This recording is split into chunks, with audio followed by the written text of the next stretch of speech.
Ok. Bonjour à toutes et à tous, vous qui êtes présents et aussi vous, celles et ceux qui nous suivent sur le net. Je vais vous expliquer, comme ça, pendant 45 minutes, je vais vous raconter une histoire, je vais vous expliquer comment je me suis pris une claque en découvrant l'application Clubhouse. Qu'est-ce qui s'est passé, quelles sont les sensations qu'on a en découvrant ce type de plateforme. Je vais déjà simplement vous poser une question, est-ce que vous allez bien ? Oui, ça va. Alors j'ai vu des pouces. Alors on va aller dans un réseau social, une plateforme social média où il n'y a pas de texte, il n'y a pas de like. Vous allez voir, c'est super cool. On le fait tout par la voix. Donc c'est un des principes de Clubhouse. Je suis donc Sébastien Meunier. Je travaille dans les médias depuis une vingtaine d'années. J'ai regroupé un certain nombre de choses qui me plaisent sur ce site medialabfactory.com. Je vous invite à m'envoyer des questions pour celles et ceux qui sont sur le net, en train de suivre la conférence en streaming, pour participer à l'issue de la conférence en m'envoyant des questions. Vous pourrez aussi flasher le QR code, tout ça. Alors, moi, depuis toutes ces années, j'ai comme vous, découvert des nouvelles technologies. La réalité virtuelle, c'était déjà quelque chose de très fort. Les lives, quand sont arrivés les stories, ça a vraiment changé pas mal de choses dans nos manières de consommer. Mais là, je vais vous parler, je vais vous amener dans un univers où finalement tout reste à écrire et on va pouvoir s'éclater. Donc, je vais vous montrer, je vais vous raconter comment ça se passe sur cette plateforme. Pour commencer, pour vraiment vous amener la sensation que moi j'ai ressentie en découvrant cette plateforme, et tout à l'heure notre ami en régie a dit bah là tu nous amènes très loin, c'est exactement ça. Moi ça m'a rappelé ça. Quand on entendait ce bruit, on partait d'un outil informatique qui était connecté à rien du tout et qui nous amenait dans un nouvel univers, celui de la discussion, celui de la connaissance, et on allait pouvoir, comme ça, rentrer en contact avec tout un tas de personnes. Alors le bruit ne fait plus trop rêver, mais à l'époque, on se connectait et on avait un petit peu comme ça, on rentrait dans un nouvel univers, celui de toutes ces applications-là.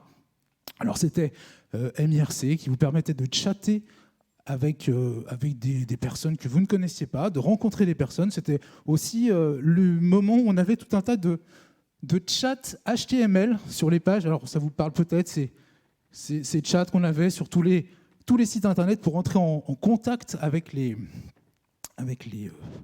webmasters. Et puis après, sont arrivés ICQ. Alors ICQ, on pouvait chercher les gens par centre d'intérêt. Vous aimiez le sport, vous trouviez des gens qui aimaient le sport, la cuisine, la beauté, je ne sais quoi. On retrouvait un petit peu un moteur de recherche qui nous amenait à rencontrer et à discuter avec les gens. Après, on a eu Messenger, que vous connaissez toutes et tous certainement, avec après l'arrivée de l'audio, de la vidéo et tout ça. C'est un petit peu cet esprit-là, quand on va découvrir cette application, ce nouvel univers, on va rentrer dans un monde comme ça où tout est possible, un petit peu ce que moi j'ai ressenti en découvrant tout ça à l'époque. Alors, ça c'est un ressenti personnel, mais depuis 3-4 mois que je suis sur la plateforme, on a aussi d'autres exemples. Alors, beaucoup de personnes trouvent que c'est un peu comme les radios libres de l'époque. C'est-à-dire qu'on pouvait diffuser du contenu, échanger, que ce soit de la musique, parler de choses diverses et variées. Ça me rappelle aussi, moi, la CB. Alors la CB, c'est utilisé par les routiers, les taxis, mais il y avait aussi tout un tas de personnes qui utilisaient ça pour communiquer. Et on retrouve un peu le même esprit, c'est-à-dire qu'on a des gens qui parlent et d'autres qui écoutent. Donc ça, on reviendra après sur le principe des stages, parce que sur Clubhouse, il y a des stages, il y a des rooms, un petit peu comme ici. Il y a des gens qui parlent, des gens qui écoutent et des gens qui, au fil de la discussion, peuvent intervenir. Et c'est ça qui est vraiment cool dans ce type de plateforme. Pardon. Hop. Alors, si je vous parle de la genèse de Clubhouse, c'est d'abord un pivot. Au départ, ils étaient partis dans l'idée de faire une plateforme de diffusion de podcasts, et ils ont donc évolué vers une solution de social audio. Alors là, on est pendant le confinement, tout le monde parle, enfin tout le monde, je ne sais pas si à l'époque vous en avez entendu parler peut-être, au mois de mars de l'année dernière. Quelqu'un peut-être lève la main ? Personne ? Ok. D'ailleurs, vous en avez entendu parler de Clubhouse avant aujourd'hui ? Oui. Quelqu'un a un compte ? 2 personnes ont entendu parler, 3-4 personnes, voilà. Ok, bon voilà. Vous voyez un petit peu, là, sur une 50-60 personnes, on a 3-4 personnes qui en ont entendu parler, il y en a 2 personnes qui ont des comptes. Et d'ailleurs, à la fin de la conférence, vous pourrez nous rejoindre, je vous ai mis un lien d'invitation. Donc Clubhouse, à ce moment-là, c'est dans la Silicon Valley, c'est des VC, c'est des gens qui cherchent un moyen de retrouver du contact et de rester en contact. Donc on le voit sur les slides, l'application qui gagne le buzz de la quarantaine, comment Clubhouse va exploser. On est uniquement sur des invitations, et ça j'y reviendrai. Il y a ce côté un peu exclusif. Vous êtes sur Clubhouse ou vous n'êtes pas sur Clubhouse.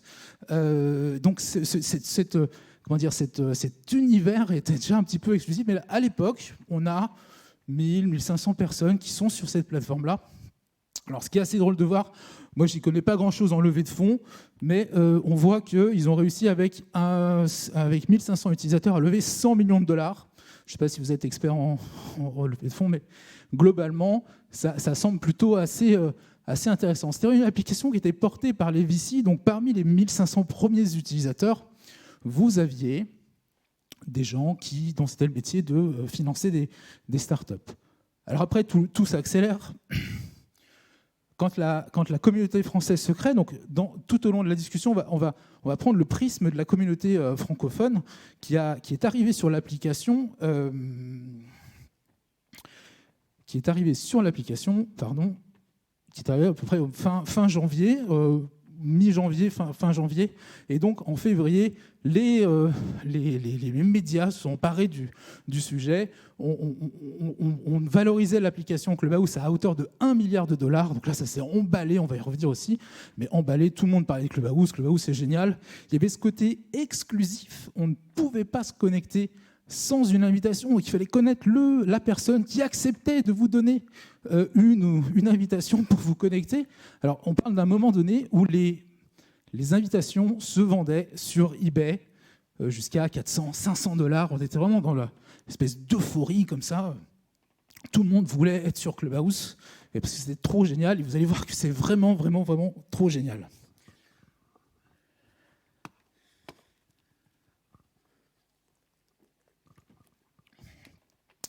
Alors ensuite, un petit peu plus tard, on est en avril 2021, là, quelques semaines, valorisation Clubhouse à hauteur de 4 milliards de dollars. Alors imaginez là, tout le monde s'emballe.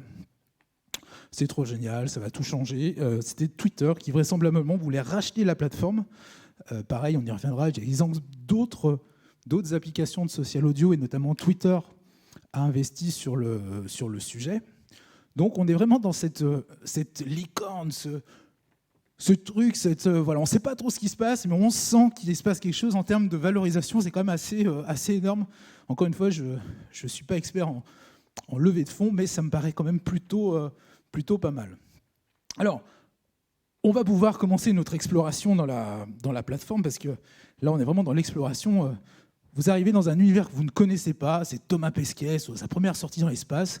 Il a son golden ticket, vous avez réussi à choper l'invitation, et là vous allez devenir un newbie. Vous allez avoir ce petit cornet de popcorn, enfin de confetti, qui va signifier aux autres que vous êtes débutant. Alors pareil, les mots importants sur Clubhouse. Sur Clubhouse, on est bienveillant, tout va bien se passer, vous allez être accompagné, et je vous expliquerai comment. Alors, cette exploration, vous avez le sésame, vous avez l'iPhone qui va bien, vous avez la chance d'avoir cette application. On est toujours sur une application bêta depuis le lancement, qui évolue avec tout un tas de fonctionnalités. Pareil, on y reviendra, des fonctionnalités particulièrement intéressantes que tout le monde attend ou attendait. On s'apercevra que le fait que l'application soit réservée au monde iPhone et pas au monde Android jusqu'à il y a encore quelques semaines n'a absolument rien changé. Avec l'arrivée des Android, c'est toujours la même chose. Et voilà, ça n'a pas non plus révolutionné à chaque fois ça n'a pas révolutionné la plateforme et l'utilisation et la prise en main des utilisateurs. Donc là, on est tout bien. On a notre golden ticket et on peut rentrer dans l'application. On va essayer de commencer par juste se poser une question, essayer de voir ce que ce n'est pas Clubhouse. Alors, Clubhouse, comprenez, quand je dis Clubhouse, vous pouvez élargir un petit peu le sujet à la social audio dans son ensemble. Mais donc, Clubhouse, ce n'est pas de la radio. Pourquoi ? Parce que la radio, c'est linéaire, il y a un programme qui descend, vous l'écoutez. Si vous voulez interagir avec, éventuellement, il faut appeler le standard, faire le 08, je ne sais quoi, ou envoyer un tweet, ou je ne sais quoi. Là, donc non, ce n'est pas de la radio. Alors, on reprend certains codes de la radio quand on va vouloir produire du contenu sur la plateforme, mais non, Clubhouse, ce n'est pas de la radio. Alors, deuxième question, on va se demander si c'est du podcast. Alors, est-ce que Clubhouse, c'est du podcast? Les 2-3 personnes qui ont des comptes, est-ce qu'on peut considérer que c'est du podcast? Non. Voilà, donc non, ce n'est pas du podcast. Ça ressemble, on pourrait se dire, je l'écoute comme du podcast. Oui, mais non, parce qu'à tout moment, je peux appuyer sur un bouton, je peux lever la main, comme là, vous pourriez le faire, dire, Sébastien, je viens d'accompagner, j'ai envie de discuter avec toi sur le sujet, et on va pouvoir lever la main et monter sur scène, discuter. Donc non, ce n'est pas du podcast. Ce n'est pas du podcast non plus parce que, sauf cas particulier, ce n'est pas enregistré, donc on n'a pas de replay, donc on a cette peur de manque, on va rater les rooms, ça va être terrible, vous allez le voir ça. Dans les premiers temps où vous allez utiliser l'application, oh là là, c'est trop génial, vous allez avoir peur de rater la room absolument énorme sur un sujet qui vous passionne. Alors pour moi, Clubhouse, finalement, c'est ça. C'est la peinture du social media. C'est une image que moi j'ai découvert avec Philippe Méda, que vous connaissez peut-être, qui était le monsieur loyal d'il y a 2 ans au Blend. C'est un peu la technologie qui va agiter tout l'écosystème du social media avec simplement de la voix. Donc on est dans un univers où on n'a pas de texte, à part la bio. La bio est votre pseudo. Enfin bon, voilà, mais vous ne pouvez pas commenter, vous ne pouvez pas envoyer de messages en direct, à part par des outils tiers type Twitter ou Instagram, aux personnes qui parlent. Il n'y a pas de filtre. La voix essoufflée que j'ai là, on aurait la même si j'étais sur Clubhouse. Je n'aurais pas une voix meilleure qui serait posée comme ça, qui vous accompagnerait le matin, machin. Il n'y a pas de filtre, à part votre voix que vous pouvez transformer, à part les micros que vous allez pouvoir utiliser, qui vont améliorer votre son. Et pareil, j'y reviendrai après. Mais on n'a pas de filtre. Donc pas de filtre, pas de texte, pas de like. Alors là, je suis en train peut-être de dire des grosses bêtises. Il n'y a personne qui va mettre des likes, des pas likes, des contents, pas contents. Je n'ai pas ce stress, cette pression du like. Je fais des choses, je le fais de manière naturelle. Je discute et j'échange avec les gens. Et c'est une pression qu'on n'a pas sur cette plateforme-là. Donc chacun va pouvoir lancer une discussion, donc une room, devenir donc modérateur, être on stage et faire monter les gens pour partager avec elle. Sans pression de like. Je peux être imparfait, c'est pas grave. Je peux aller vite, bafouiller, c'est pas grave. Je suis dans l'instantané, dans le direct. Vous parlez dans d'autres conférences hier sur l'authenticité. C'était sur TikTok de mémoire. Donc TikTok, c'est authentique. Oui, ok. Mais alors là, Clubhouse, c'est pour le coup réellement authentique parce que c'est vous, votre voix, c'est vos imperfections, c'est vos hésitations, c'est de la discussion et c'est de l'instantané. Moi, quelque chose qui est particulier. Et évidemment, je vous le disais juste avant, il n'y a pas de replay, sauf si vous faites la démarche d'enregistrer, mais il n'y a pas de replay de manière native. Vous ne pouvez pas revenir 10 minutes en arrière parce que vous avez raté l'intervention de quelqu'un, ou vous ne pouvez pas réécouter le contenu sur votre téléphone après coup. C'est vraiment ça. Donc ça, c'est pour moi, c'est une claque. C'est quelque chose qu'on n'a pas on a ça dans aucun autre réseau social. Sauf si je me trompe, mais pour moi, il n'y a pas d'autres exemples comme ça où on n'a pas tous ces trucs-là qui mettent de la pression. Là, pour le coup, on se lance, on y va, on crée du contenu et on s'amuse. C'est important. Ça, c'est un message que je donnais beaucoup aussi sur certaines rooms d'accueil qu'on a pu animer. C'était vraiment amusez-vous, appuyez sur le bouton Start Room et lancez-vous parce que c'est vous qui créez votre contenu et la plateforme et les échanges qui vont en découler. Alors, la hype Clubhouse, vous la connaissez tous, cette courbe du Gartner, c'est qui représente le taux d'appropriation des technologies. Alors, quand on arrive, je ne sais pas si on voit... Non, oui, on voit pas. Ah, non, hop, voilà. Quand on arrive en janvier, on est par là. Là, c'est l'arrivée d'Elon Musk sur la plateforme. Donc, grosse room, multidiffusée, des rooms à 5000 personnes qui écoutaient Elon Musk. Et puis là, après, évidemment, on redescend, donc ça y reviendra. Aujourd'hui, on serait à peu près par là. Hein.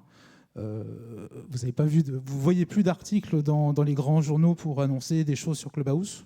D'accord ? Il ne se passe plus rien. Non ? Oui, ça le bien ? Non. Donc on était là et on redescend. Donc, et ça, c'est aussi votre excitation quand vous découvrez l'application. Je vous le disais, à la fin de la conférence, il y aura un QR code et vous pourrez aller chercher une invitation, que vous soyez sur Android ou sur iPhone. Donc très probablement, vous allez le faire ou pas, et vous allez monter comme ça, crescendo. Alors trouvez ça super génial, et après voilà, ça va redescendre. Tout ça, c'est assez normal, et il faut surtout, en fait, ce qui est intéressant, et c'est ce que j'espère que vous retiendrez à l'issue de cette présentation, c'est qu'il faut vous intéresser à ce nouveau paradigme, cette nouvelle manière de communiquer avec vos audiences, vos communautés, vos prospects, et tout ça. Donc, Live Clubhouse, gros emballement, ça descend, et voilà. Et là, aujourd'hui, pour le coup, on serait un peu là, mais bon, ça risque de remonter ou pas. Pareil, ça s'applique, le monde des médias est arrivé là, en se disant c'est génial, les journalistes en ont discuté des heures, j'y reviendrai pareil, et puis après, voilà, finalement, hop, il ne se passe plus trop grand-chose. Donc, voilà, il y a cette hype Clubhouse, ça monte, et puis finalement, ça redescend. Pour illustrer ça, j'ai un autre graphe, alors je n'ai pas beaucoup de graphes, j'en ai deux. C'est celui des recherches Google sur Clubhouse en France. Donc là, je vous montrais, là, voilà, l'arrivée de la communauté francophone, tout le monde, voilà, là, Elon Musk, ça redescend. Et là, c'est l'arrivée d'Android qui devait, pour le coup, tout changer, révolutionner la plateforme. On voit que les utilisateurs d'Android en France n'ont pas forcément trop cherché Clubhouse dans les moteurs de recherche. La courbe de téléchargement est à peu près similaire. On parlait début février, à peu près 50-60 000 téléchargements en France. Et après, ça a dégringolé pour les Android. Les sources, quelques jours après le lancement de la version Android, on était plutôt autour de 15 000 personnes qui avaient téléchargé l'application sur Android. Donc on n'est pas dans une révolution majeure, mais il faut vraiment, encore une fois, je vous le dis, vous intéresser à ça. Pourquoi ? Parce que demain, quand les autres plateformes, on y reviendra après, Facebook, Twitter... Twitter c'est déjà fait, mais Facebook, Twitter, LinkedIn auront lancé leur fonctionnalité. Il faudra que vous soyez prêts à produire et à proposer des choses. Il y a une chose qui est importante sur la plateforme aussi, c'est la question des data et de la sécurité. Alors, la question des data, quand on se connectait, quand on se connecte d'ailleurs toujours, on va vous proposer d'envoyer des invitations à des amis, des contacts à qui vous voulez faire découvrir la plateforme. On va donc vous demander de partager votre carnet d'adresses. Vous pouvez le faire parce que c'est vraiment cool d'avoir cette chance d'inviter quelqu'un, et vous pouvez aussi ne pas le faire, tout simplement en vous disant que vous allez donner tous vos contacts à la plateforme. Donc ils ont réussi à avoir un graphe social assez précis de qui connaît qui par des carnets de contacts. Donc voilà, si vous voulez inviter votre dirigeant d'entreprise sur la plateforme, soit utiliser un téléphone dédié à l'application, soit ne partagez pas les contacts parce qu'on ne sait pas où, enfin ça va chez Clubhouse, mais on ne sait pas ce qui peut en être fait derrière. Sur la question de la sécurité aussi, alors j'en reparlerai après, il y a différents niveaux de room, que ce soit public, privé, tout ça, mais partez vraiment dans l'esprit que tout ce qui est dit sur Clubhouse, c'est tout ce que vous êtes en mesure de dire sur la place du village avec un mégaphone, parce que vous pouvez être enregistré par quelqu'un qui simplement avec un autre téléphone va enregistrer le son, et ça pourrait être partagé, remonté. Donc tout ce qui est dit sur Clubhouse est potentiellement enregistrable, enfin potentiellement écouté et enregistré. On peut aussi se dire que les rooms, donc tout ce qu'on va créer comme contenu, est conservé par la plateforme à des fins de modération, classique, pédophilie, homophobie, antisémitisme. S'il y a un problème, une discussion autour de ces thématiques-là, la plateforme doit pouvoir intervenir et prendre les dispositions adéquates. Donc les conversations sont conservées dans les serveurs de Clubhouse pendant un temps, 24, 48 heures, c'est un peu une nébuleuse, mais donc c'est conservé. Et pendant ce temps-là, on peut imaginer qu'ils en font quelque chose. Alors, ça pourrait être, par exemple, apprendre à des machines le raisonnement humain. Ça pourrait être donner des intonations, apprendre des nouvelles voix pour faire du machine learning pour de l'intelligence artificielle ou de l'assistant vocal. Alors, il faut le savoir, mais en revanche, Clubhouse, ça reste quand même un univers super cool. Et bon, ça, c'est un peu on va dire, le point noir de la plateforme, la question des data et de la sécurité. Alors, je vous parlais tout à l'heure d'Elon Musk, mais quand même, Clubhouse, alors là, je vous ai mis un certain nombre de personnalités françaises ou internationales. Donc, toutes ces personnalités sont arrivées sur Clubhouse. Sur Clubhouse, vous êtes à l'égal, j'ai envie de dire, de ces personnes. Pourquoi ? Parce qu'à tout moment, ces personnes peuvent venir discuter avec vous. Alors vous allez me dire, oui, mais non, c'est pas possible et tout. Alors, je prends l'exemple de Xavier Niel, par exemple, quand il s'est connecté à la plateforme, avant de prendre la parole, il a écouté tout un tas de rooms. C'est-à-dire que vous aviez, vous, une petite start-up, vous vouliez discuter d'un sujet qui vous intéresse, je ne sais pas, le deep learning, l'intelligence artificielle, la data, je ne sais quoi. Et bien, à tout moment, vous pouviez avoir Xavier Niel qui débarque dans l'audience et qui vient vous écouter. Pareil, Snoop Dogg, vous pouviez aller monter sur scène et lui poser une question, là, comme vous le feriez, vous parlez avec Snoop Dogg. Sur les rooms de comédie, on avait Gad Elmaleh, Jamel Debbouze, qui sont venus discuter avec des comiques et avec tout un tas de personnes. Donc, c'était voilà, des moments comme ça qu'on avait sur Clubhouse. Pareil, Louis Bertignac, parler de guitare avec Louis Bertignac dans une room où vous êtes 10, vous avez Louis Bertignac avec vous, juste à côté, là, dans votre salon, avec votre petit casque. Donc ça, voilà, c'est pareil, c'est des moments d'interaction que vous n'avez quand même pas facilement avec d'autres plateformes. Bill Gates, Zuckerberg, enfin voilà. Après, il y a tout un tas d'autres personnes. Les personnalités aussi, j'y reviendrai un peu plus tard, mais les personnalités politiques ont aussi débarqué sur la plateforme. Donc voilà, vous pouviez lancer un sujet et vous retrouver dans l'audience avec, je ne sais pas, Florence Foresti, Gad Elmaleh, qui viennent vous écouter et qui montent sur scène et qui vous disent « Ah bah tiens, voilà », et qui enchaînent une discussion avec vous comme vous feriez si vous le rencontrez dans la rue. Donc ça, c'est pareil, c'est un truc, moi, je claque. J'ai jamais vu ça sur d'autres plateformes. Il y a toujours un filtre, c'est long, voilà. Là, c'est instantané. Et surtout, j'en ai pas parlé, sur Clubhouse, on prend le temps de discuter, de découvrir, de parler, d'argumenter, tout ça, on s'écoute, on parle doucement, pas comme je suis en train de le faire, bien évidemment, mais on prend le temps de se discuter et d'échanger. Pareil, Kim.com qui faisait une room où on pouvait lui poser n'importe quelle question. Voilà. Donc, je ne sais pas si cette personne vous parle, mais vous pouviez aller lui poser une question. Les médias et les journalistes se sont aussi intéressés à la question, parce que je vous disais, c'est vraiment un changement de mode, de communication, de comportement.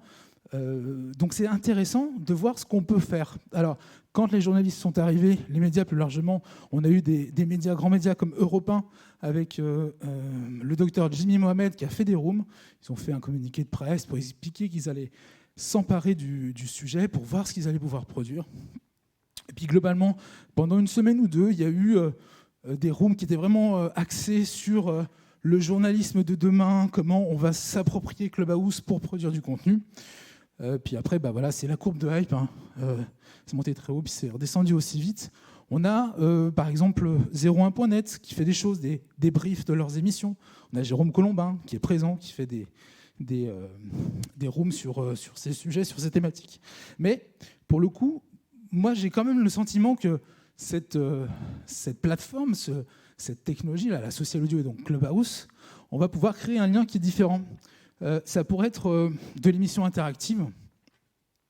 Alors vous me direz, je peux le faire avec le téléphone, bon voilà, mais c'est pas identique. Mais pourquoi pas faire de l'émission interactive, caster des invités, les faire réagir après une émission de télé, une émission de radio, ou les faire réagir sur un article de journal, par exemple, pourquoi pas. Donc, ou alors faire une enquête. L'ADN a fait une enquête sur Clubhouse pendant les premiers temps. Ils ont organisé, ils ont lancé une room en donnant la couleur. On veut vos retours, on veut comprendre ce que vous ressentez, ce que vous venez chercher pour rédiger un article. Donc on a la possibilité, comme ça, d'aller interroger son audience sur des questions qui nous sont propres. Les personnalités politiques sont aussi arrivées. On avait Franck Riester qui a passé une soirée sur Clubhouse avec un un journaliste politique qui lui posait des questions, avec les gens qui venaient lui poser aussi des questions. Cédric O organise des choses. Donc, on a aussi Nathalie Goulet, qui est une sénatrice qui a passé pas mal de temps. Et ce qu'elle trouvait sympa aussi, c'était de retrouver le contact avec les vraies personnes. Souvenez-vous, on parle quand même d'un moment où on était tous confinés, on ne pouvait pas se rencontrer. Donc le fait de pouvoir rediscuter avec des gens, ça aussi, c'était une autre claque, un truc un peu fou de pouvoir comme ça pousser la porte et de se retrouver à discuter avec des gens. Donc les personnalités politiques ont aussi un petit peu investi la plateforme. Voilà, bon, on va voir comment ça va évoluer avec les élections qui approchent de l'année prochaine, mais on peut imaginer que des politiques viennent pour avoir du feedback des Français pour transformer, optimiser leur discours et leur projet politique. On a aussi eu beaucoup de gens autour de la comédie et du stand-up. Bah oui, au mois de janvier, on était encore confinés, les théâtres étaient fermés, on n'imaginait pas se retrouver comme ça.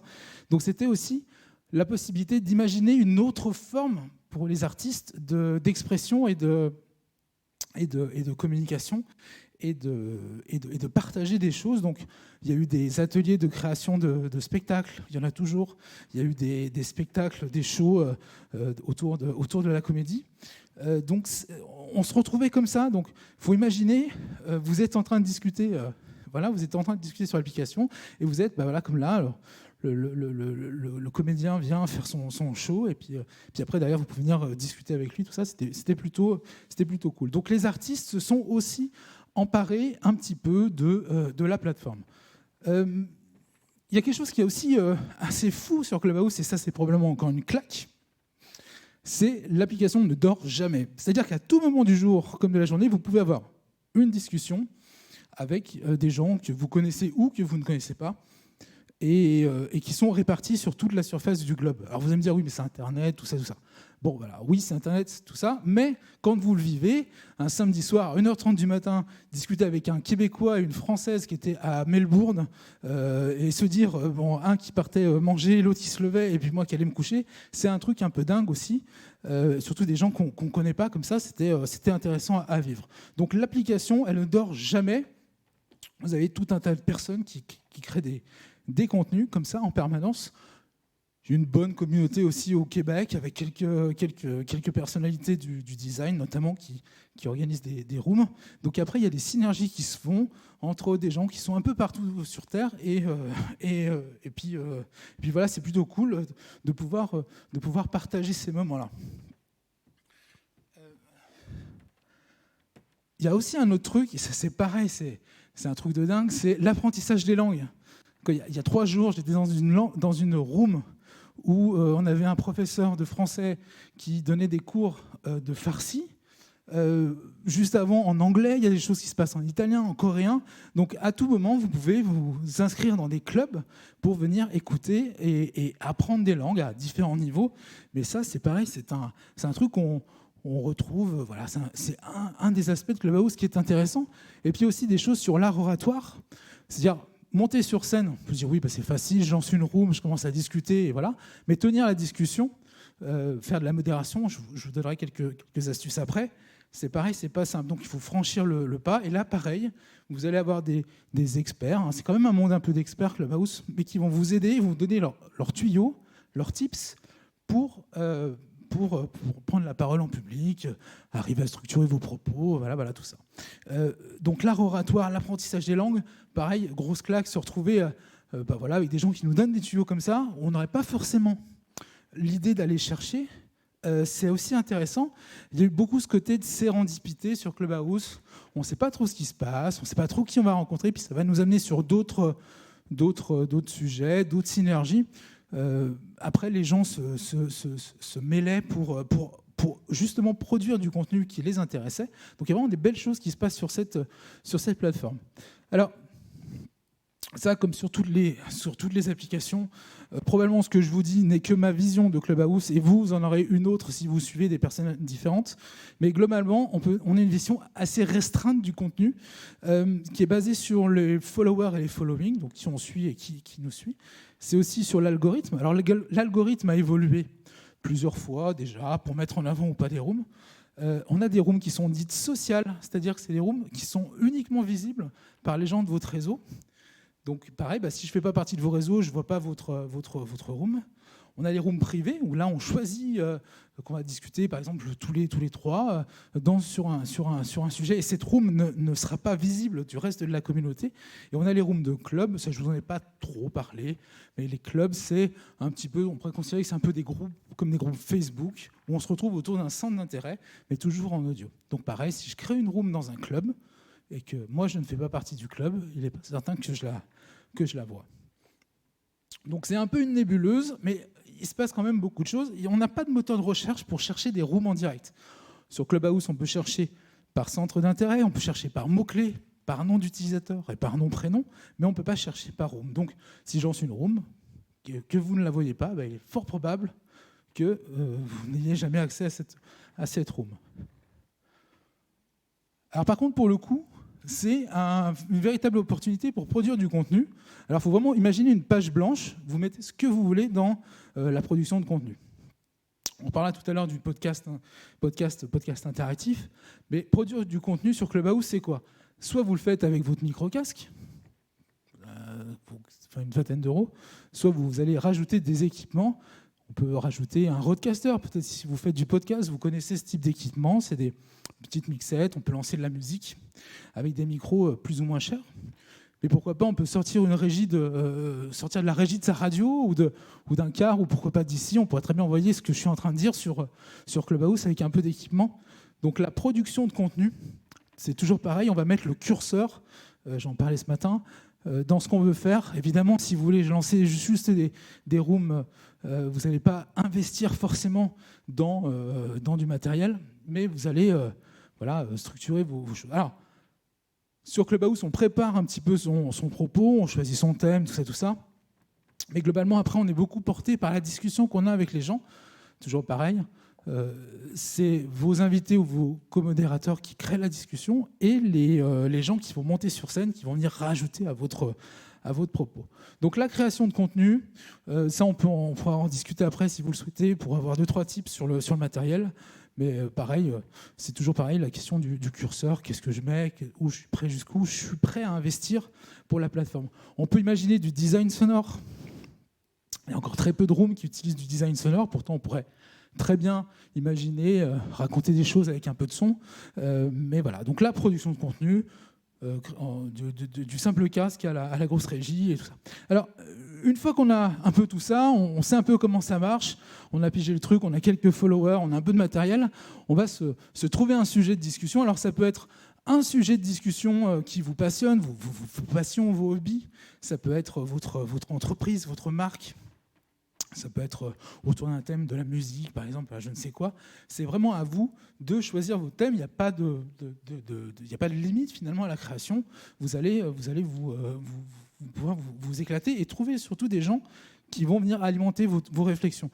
Je ne l'ai encore jamais fait, mais je pense que je vais un jour lancer une room, je n'y connais strictement rien, en physique quantique, mais juste pour voir si quelqu'un veut venir me parler de physique quantique sur Clubhouse, ça sera avec grand plaisir. Voilà. Mais lancer un sujet, et puis voilà, vous lancez. Il ne faut pas avoir peur de se lancer. Vous montez sur scène, vous appuyez sur Start et bam, go. C'est vous, c'est votre moment. Vous faites votre animation. Alors, l'art de la modération, on peut mettre plein de choses dessus. Quand vous lancez une room, c'est vraiment vous qui dirigez la discussion. On n'est pas juste là pour faire monter les gens sur scène et dire, juste poser quelques questions. On est vraiment le chef d'orchestre de la discussion. Si vous pouvez faire passer la parole soit de manière linéaire, c'est-à-dire celles et ceux qui arrivent dans la discussion et les prendre comme ça crescendo, soit sentir qu'une personne que vous avez déjà entendue peut amener quelque chose dans votre sujet. Moi, je fais pas mal de choses sur l'innovation dans les médias sur Clubhouse, et du coup, je commence à connaître un peu certains intervenants, et dans une discussion comme ça, on peut passer la parole. Pourquoi ? Parce que celles et ceux qui écoutent, ils viennent pour écouter la discussion dans l'ensemble, pas écouter Sébastien qui parle, Robert, machin, c'est l'ensemble. Donc vous, en tant que modérateur, vous êtes le chef d'orchestre de ce truc-là, vous gérez le temps, vous gérez la prise de parole. Il ne faut pas que quelqu'un rentre dans un tunnel comme ça et n'arrête pas de parler parce que ça va être saoulant pour tout le monde. Vraiment, c'est vous qui gérez ça. Donc là, il y a il y a 2-3 astuces à avoir, puis les choses arrivent après avec le temps. Je vous parlais tout à l'heure de bienveillance sur Clubhouse. Voilà, on est encore dans une phase où on sait un peu tous qu'on est en bêta. Ouais, vous lancez, les erreurs sont acceptées, il n'y a encore pas d'enjeu énorme, il ne faut pas avoir peur de se lancer, parce que les enjeux seront probablement dans quelques mois quand toutes les autres applications avec vos communautés se mettront en œuvre. Alors, je vous disais, après on démarre une room, on a choisi des super sujets, comme par exemple pour ou contre l'arrivée des médecines alternatives, LinkedIn, gros sujet LinkedIn, beaucoup de sujets sur LinkedIn. Parlons le temps d'un café, des rooms café. Toujours pareil, les gens sont en télétravail, et donc on ne se retrouve plus à la machine à café. On va trouver des moments comme ça où on se crée sa propre machine à café dans son salon et on va discuter avec les membres de la plateforme. Alors, l'élection de la plus belle voix francophone, ça c'est un truc qu'on a monté avec des amis. On s'est bien éclaté. Là, je vous en parlerai peut-être après. Voilà. Parler de séries.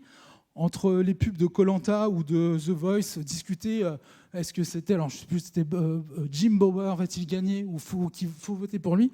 Donc on peut vraiment prendre tout un tas de sujets, alors soit des sujets très pointus ou des sujets plus de divertissement. Il n'y a vraiment pas de contraintes. C'est vraiment à vous de vous lancer dans la thématique.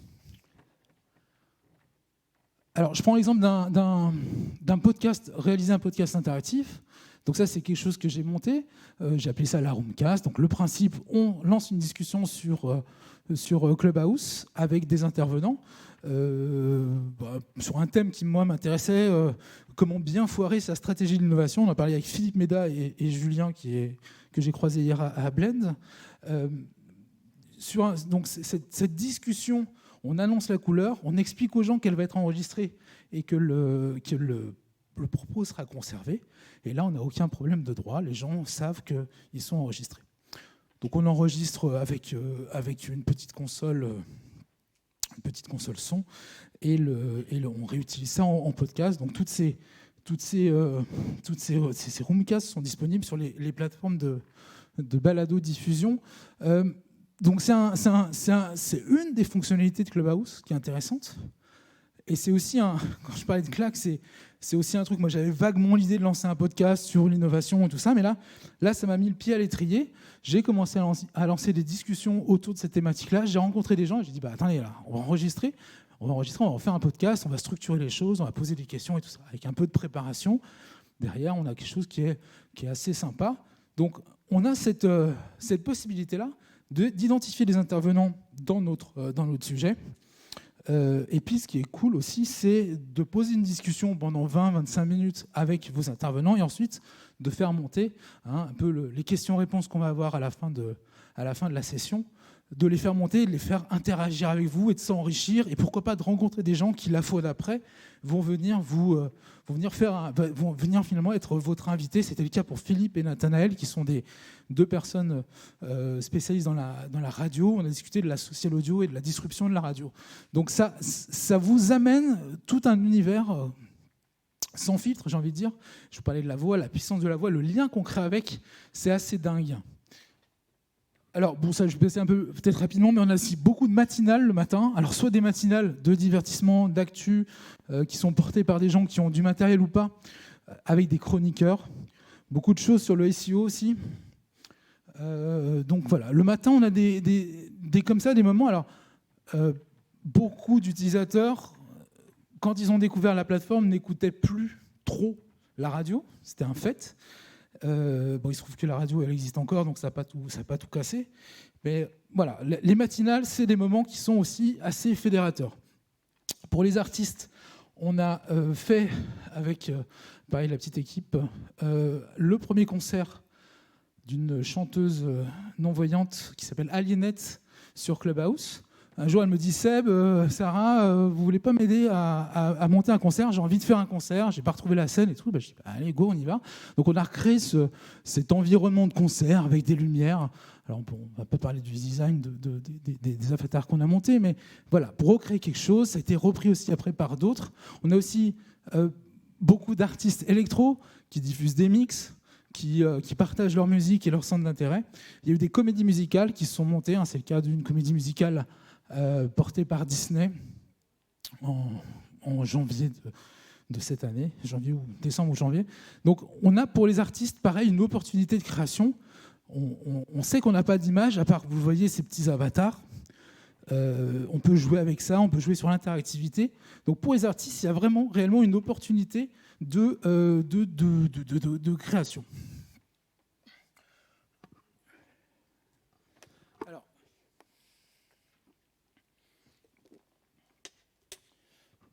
Alors, après, vous allez me demander, mais quels sont les sujets qui cartonnent sur Clubhouse? Alors, la réponse est simple. Le premier sujet, c'est tout ce qui va être développement personnel, entrepreneuriat, coaching. Là, vous allez toujours trouver des experts. Et donc ça, c'est un sujet qui est assez fédérateur et qui intéresse beaucoup les audiences. On le voit, je ne sais pas si vous avez peut-être sur le slide d'avant, on voyait le nombre de personnes connectées, là, voilà, ici, 78, 18. C'est des sujets qui ont tendance à plutôt bien fonctionner. Donc tout ce qui est entrepreneuriat, développement, coaching. On a ensuite tout ce qui est gros, social media, acquisition, SEO. Alors ça, c'est pareil, c'est des sujets qui ont tendance à vraiment beaucoup plaire à la communauté. Et puis on a le sujet principal. Alors ça, je ne vous en ai pas parlé, mais chaque dimanche, les créateurs de l'application organisent ce qu'on appelle un town hall. C'est le moment où ils vont expliquer, donner parler des nouvelles fonctionnalités de la plateforme. Et donc se crée autour de cet événement tout un tas d'événements secondaires dans les différentes langues. Et ça, c'est des rooms qui fonctionnent très bien. Donc tout ce qui concerne Clubhouse sur Clubhouse, c'est des rooms qui cartonnent. Si vous annoncez la fin de Clubhouse sur Clubhouse, là vous allez gagner tout un tas de personnes qui vont venir vous écouter. On pourrait discuter de l'intérêt tout à l'heure à la pause café si vous voulez, mais globalement, voilà, tout ce qui concerne Clubhouse. Et puis l'algorithme, la connaissance de l'algorithme de Clubhouse, ça c'est vraiment des sujets qu'on retrouve et qui cartonnent. Alors justement, derrière tout ça, il y a tout un écosystème qui a été porté par les membres de la communauté, que ce soit sur un écosystème plutôt applicatif, comment créer des avatars, renseigner sa bio, gérer les stats, les invitations et tout ça, que vous retrouvez, alors si vous cherchez Clubhouse sur ces plateformes que vous connaissez certainement, Product Hunt et GitHub, vous retrouvez toute une galaxie d'applications, que ce soit applications web ou applications natives sur iPhone, qui vont vous permettre de créer des avatars un petit peu plus sympas avec le petit cadre autour, transformer un peu votre présence sur Clubhouse. Et puis on a aussi beaucoup de personnes qui ont créé. Alors le premier exemple, c'est un studio de talent Clubhouse pour proposer aux marques d'animer des rooms et de porter, de créer du contenu sur Clubhouse. Donc là, c'était un exemple. Et puis on a Secret CH aussi, si vous vous intéressez à l'application. Vous avez tout un tas d'astuces, de tutos, et ils suivent aussi les fameux town halls dont je vous parlais il y a quelques instants. Donc ça, c'est des choses qui ont été portées par des personnes qui ont senti que sur Clubhouse, il y avait un peu l'opportunité peut-être de créer des choses sympathiques. Alors, les phrases les plus prononcées, on a bien évidemment la bienveillance. Sur Clubhouse, il n'y a jamais de clash. En fait, ça c'est faux, il y a déjà eu des clashs sur Clubhouse. Ça a fait beaucoup d'audience aussi quand il y a eu ces fameux clashs-là. Mais globalement, on est quand même dans un univers où il n'y a pas de trolling, il n'y a pas de gros problèmes de malveillance. Les gens sont globalement plutôt bienveillants. Un autre mot aussi, c'est rebondir. Alors ça, tout le monde rebondit. On monte sur scène, on veut rebondir sur les propos de quelqu'un. Donc ce mot-là, en fait, quand vous passez du temps sur Clubhouse, vous allez l'entendre à longueur de journée. Et après, vous aurez dans une réunion, quand quelqu'un vous dira « oui, je veux rebondir sur ce que tu viens de dire », vous vous souviendrez de la room sur le développement personnel que vous avez écouté juste avant. Et puis le dernier, c'est merci pour cette room. Alors oui, merci pour cette room. Alors il y a des rooms qui effectivement sont très intéressantes et d'autres qui le sont un peu moins, mais on se remercie sur Clubhouse. Je vous rappelle donc, c'était le sujet principal, c'est la bienveillance. Tout le monde est bienveillant sur Clubhouse. Alors il y a eu un programme de créateurs aussi. Donc Clubhouse a investi à peu près, alors c'était investi jusqu'à $5 000 dans des projets. Donc ils ont fait un appel à contribution pour porter des projets. Alors ça allait de vivre ma vie dans un van à des choses plus des talk shows, des interviews. Donc ils ont investi dans un programme de créateurs. Donc il y a eu 0 Français sur le premier appel, mais c'est une chose qui est intéressante. On peut imaginer qu'il y aura d'autres appels sur d'autres pays. Et donc, c'est aussi intéressant pour celles et ceux qui veulent se lancer. Alors, l'autre question aussi qu'on peut se poser, c'est est-ce que la monétisation va sauver Clubhouse? Parce que oui, la monétisation devrait arriver pour toutes et tous dans les prochaines semaines, mois. Et donc là, vous aurez la possibilité d'envoyer un peu quelques dollars, quelques euros pour venir remercier, comme vous le faites sur Twitch ou sur d'autres plateformes, venir remercier le créateur de contenu, parce que quand même, ces rooms sur l'avenir de Clubhouse sont très intéressantes et vous voulez donner de l'argent sur cette question-là. Alors, pour celles et ceux qui travaillent et qui veulent regarder du côté des marques, qui s'intéressent qui sont des marques sur Clubhouse, là j'ai 4 exemples. Alors, moi, celui que j'aime bien, c'est celui de Lavinia qui a monté.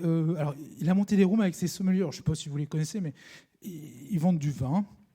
Donc des sommeliers. Et donc, ils ont fait des soirées comme ça spéciales autour de certains cépages avec le sommelier qui venait parler du vin.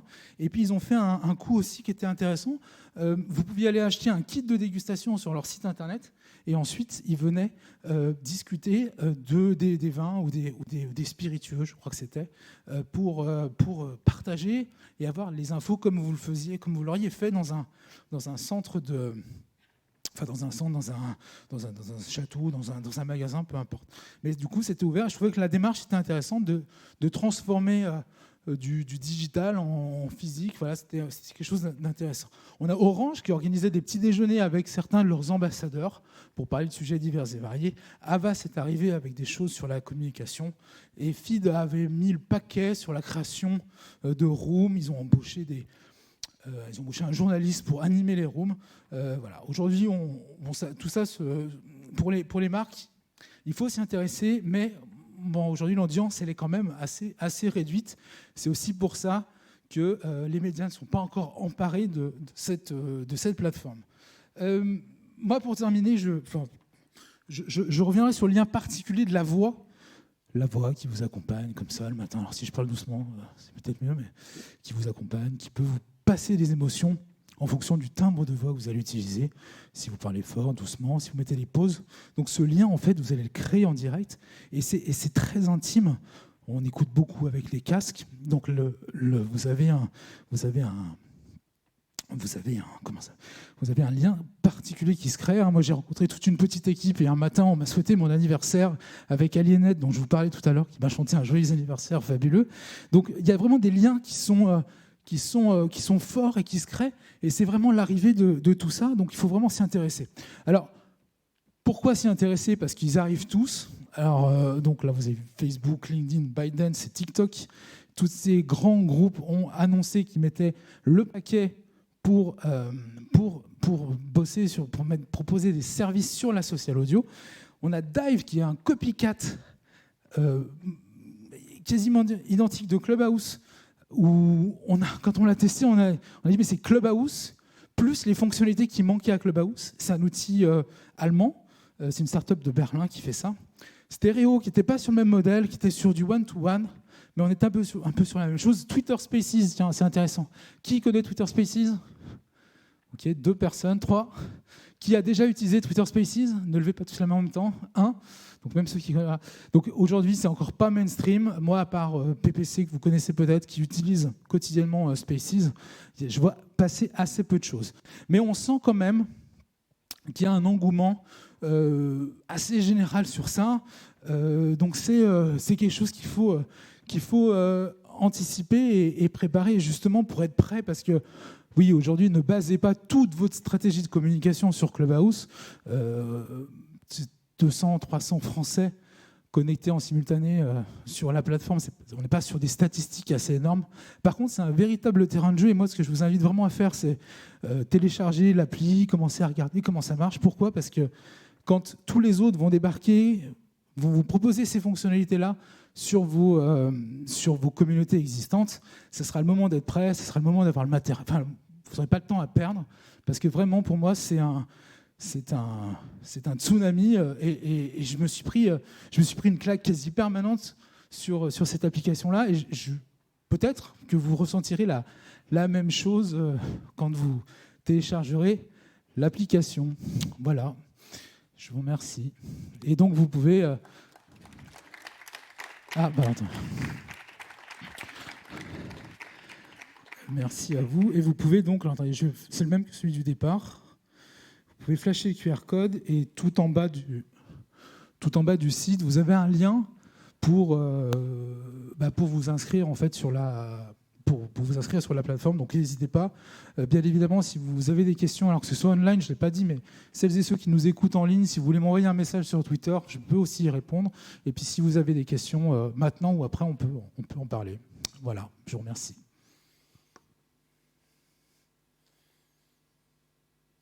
Vous n'avez pas de questions?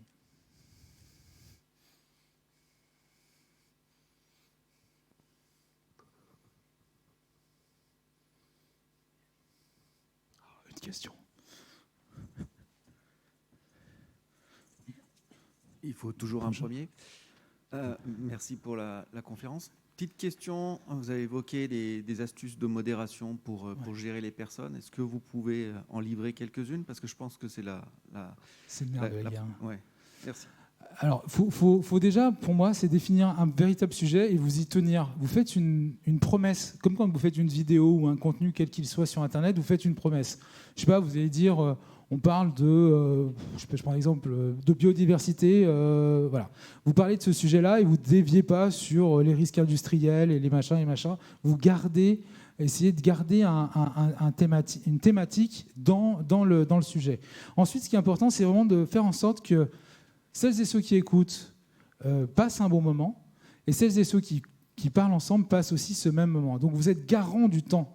Et ça, c'est compliqué. On va vouloir laisser peut-être plus la parole à certains qu'à d'autres, parce qu'ils parlent mieux ou parce qu'ils ont plus de choses à dire. Mais il faut aussi arriver à faire en sorte que la parole circule, comme vous feriez avec vraiment le chef d'orchestre ou le réalisateur d'une émission de télé qui choisit les plans, les caméras, qui donne la parole, ou le présentateur.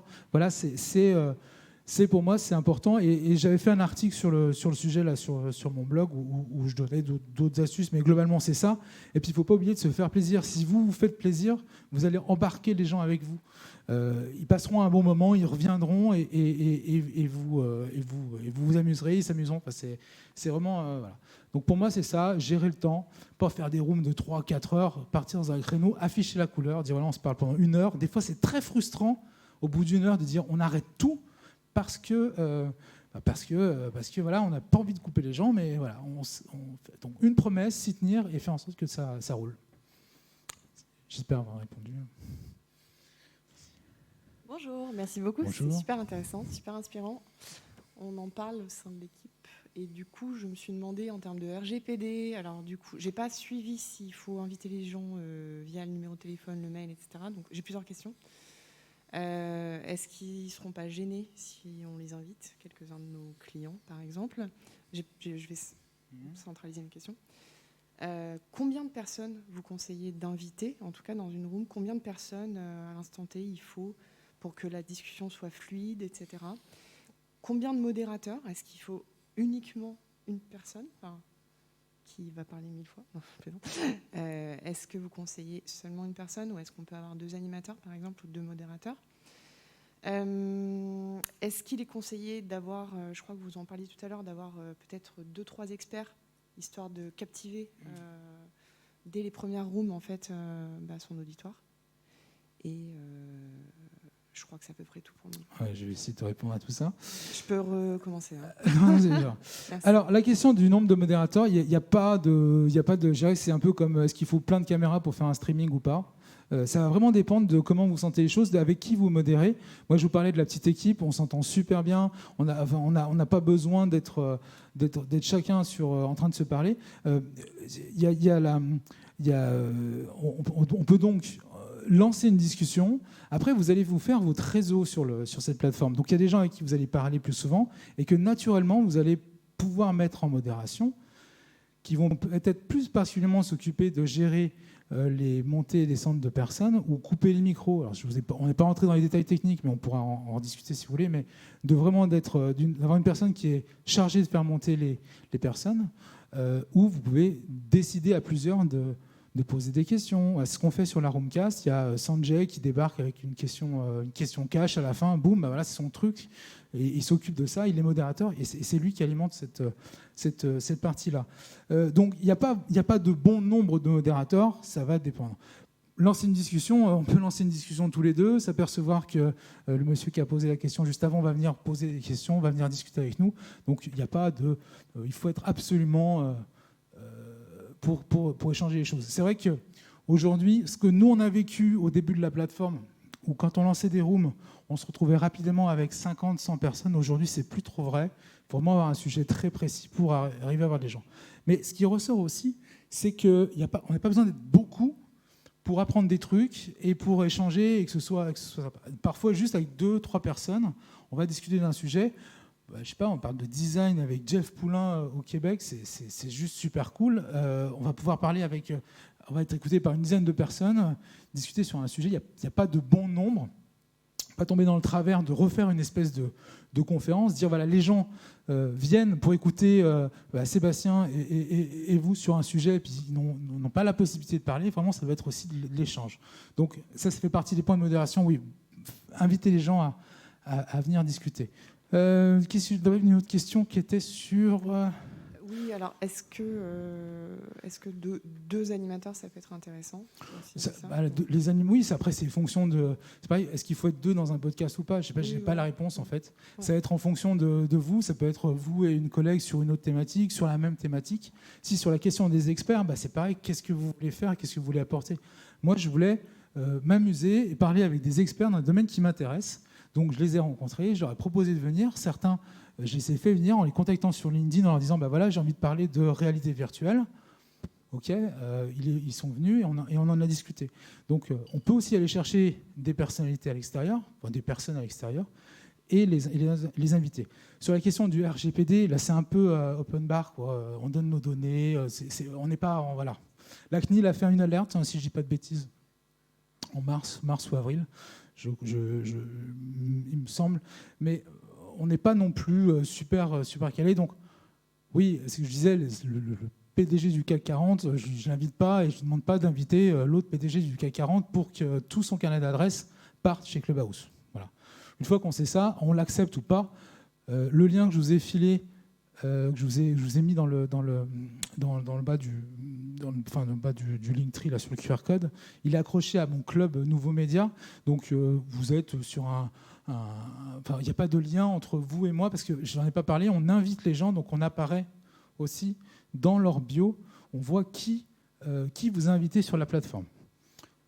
Donc pareil, voilà. Après les captures d'écran, on a vu beaucoup de gens prendre en photo des rooms et les partager sur LinkedIn.